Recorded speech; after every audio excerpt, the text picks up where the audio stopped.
Hello, I'm Marcel, and you're watching the major events of the 1930s by the one, the only, Christian Crank, as well as myself. Let's get into it! Probably one of the most notable things in the 1930s was the Great Depression. It occurred from 1929 to 1940 and was probably one of the greatest downfalls of America. It was a huge block of trade around the world and was one of the greatest economical catastrophes of the world. One of the biggest contributors to it was the stock market's crashing, which caused millions of American citizens and immigrants to lose their money, as well as thousands of businesses to lose their money. This forced businesses to cut costs, making it harder to pay their workers. Therefore, workers became unemployed, and they became homeless. They couldn't pay their bills, they couldn't pay their water, they couldn't pay electricity. During this time, there were shantytowns and Hoovervilles.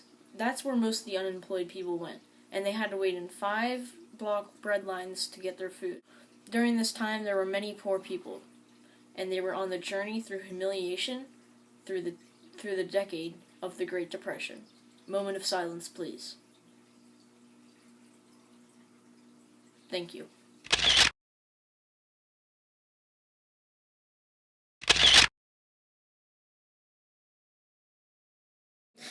The next most notable thing of the 1930s was probably Amelia Earhart.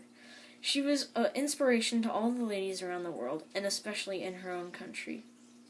She was born on July 24th, 1879, and she was a very rambunctious girl.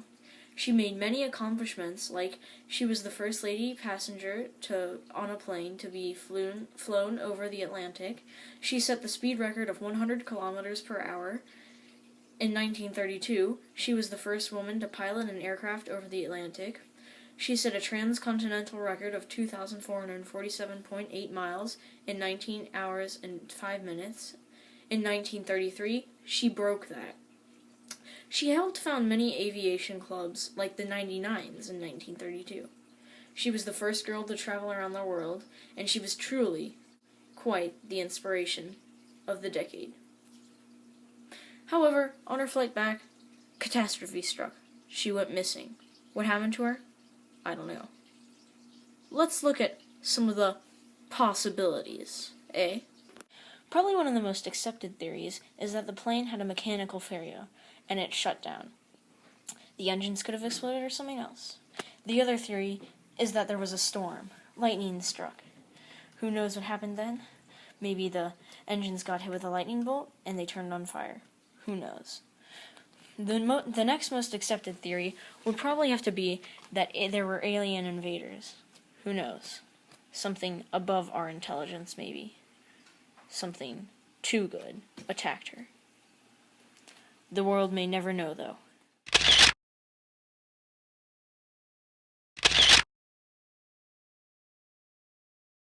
It's burst into flames. Get it started. It's fighting, and it's crashing. It's crashing terrible. Oh, my. Get out of the way, please. It's bursting into flames, and it's falling on the mooring fast, and all the folks between it. This is terrible. This is one of the worst catastrophes in the world. Oh, it's like 20. Oh. The Hindenburg. The Hindenburg was a German Zeppelin that flew around the world. It was 135 feet wide and over 803 feet long, making it over 2.5 football fields in length. Upon landing at the Naval Air Station in Lakehurst, the Zeppelin caught fire. The water tank and a fuel tank bursted out of the hole due to the shock of the blast. A crack formed behind the passenger decks, and the rear end imploded. The bow shot upwards and the hull shot downwards due to the unbalanced force of hydrogen.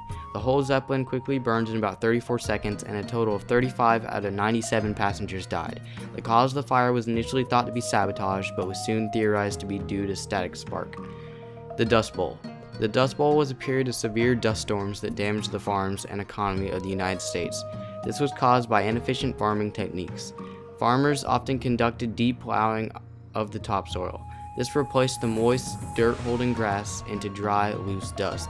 The strong winds blew this dust away, causing large clouds often called black blizzards. These clouds traveled across the United States as far as New York and Washington, D.C. The storm sometimes affected people's health and often reduced visibility to 1 meter. One of the reasons the United States went into depression was due to lack of food and heavy droughts. Tens of thousands of people fled their farms These people were referred to as Okies because most of them traveled from Oklahoma.